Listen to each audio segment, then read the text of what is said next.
আসসালামু আলাইকুম। আশা করি আপনারা সবাই ভালো আছেন। গরিব ঘরে রাজপুত্র নাটকের গত পর্বে আমরা দেখেছি অনিকের অহংকার তাকে শেষ পর্যন্ত শ্রীঘরে পাঠিয়েছে। অন্যদিকে মেঘলার জীবনে নেমে এসেছে চরম অনিশ্চয়তা। আজকের ভিডিওতে আমরা জানাব ২২তম পর্বে মেঘলা, অনিক এবং রাতুলের জীবনে কোন নতুন মোড় আসতে চলেছে। ২২তম পর্বের শুরুতে আমরা দেখতে পারি অনিক জেলখানা থেকে মুক্তির জন্য মরিয়া হয়ে উঠবে। সে তার বাবার প্রভাব খাটানোর চেষ্টা করবে, কিন্তু শ্রমিক ইউনিয়নের নেতা এবং শালিমার বিল্ডার্সের ম্যানেজারের শক্ত অবস্থানের কারণে তার বেল বা জামিন পাওয়া কঠিন হয়ে পড়বে। জেলে বসেই সে মেঘলার পাঠানো ডিভোর্স পেপার নিয়ে আরও ক্ষিপ্ত হয়ে উঠতে পারে।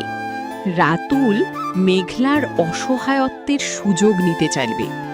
মেঘলার বাবা মা যখন লোকলজ্জার ভয়ে মেঘলাকে রাতুলের সাথে বিয়ে দিতে রাজি করানোর চেষ্টা করবে, তখন মেঘলা এক কঠিন পরিস্থিতির সম্মুখীন হবে।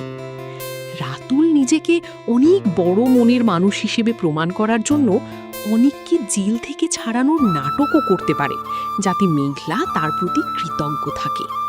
মেঘলা কি ডিভোর্স পেপারে সই করবে? ২২তম পর্বে আমরা দেখতে পারি মেঘলা অনিকের সাথে দেখা করতে জেলে যাচ্ছে।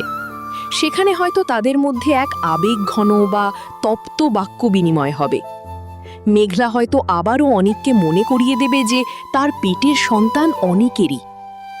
ডিএনএ রিপোর্ট কেন ভুল এলো সেটা নিয়ে মেঘলা হয়তো নিজের মতো করে তদন্ত শুরু করবে, বা তার উকিলের সাথে নতুন কোনো বুদ্ধি আঁটবে। জেল থেকে অনিক যদি সাময়িক জামিনে বের হতে পারে, তবে তার প্রথম লক্ষ্য হবে রাতুল। রাতুল যেভাবে অনিকের বাড়িতে গিয়ে অপমান করেছে এবং মেঘলার সন্তানের বাবা হওয়ার দাবি করেছে, তা অনিক মেনে নিতে পারবে না। তাদের মধ্যে এক নতুন দ্বন্দ্ব শুরু হবে, যা নাটকের কাহিনীকে আরও জটিল করবে। গরিব ঘরে রাজপুত্র নাটকের প্রতিটি পর্ব সাধারণত সাপ্তাহিক ব্যবধানে কারুহিম ইউটিউব চ্যানেলে আপলোড করা হয়। ২২তম পর্বটি আগামী মঙ্গলবার সকাল ১২টার সময় কারুহিম ইউটিউব চ্যানেলে দেখতে পারবেন।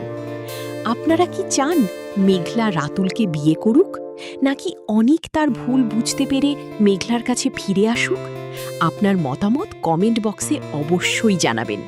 আজকের মতো এখানেই বিদায় নিচ্ছি। আল্লাহ হাফিজ।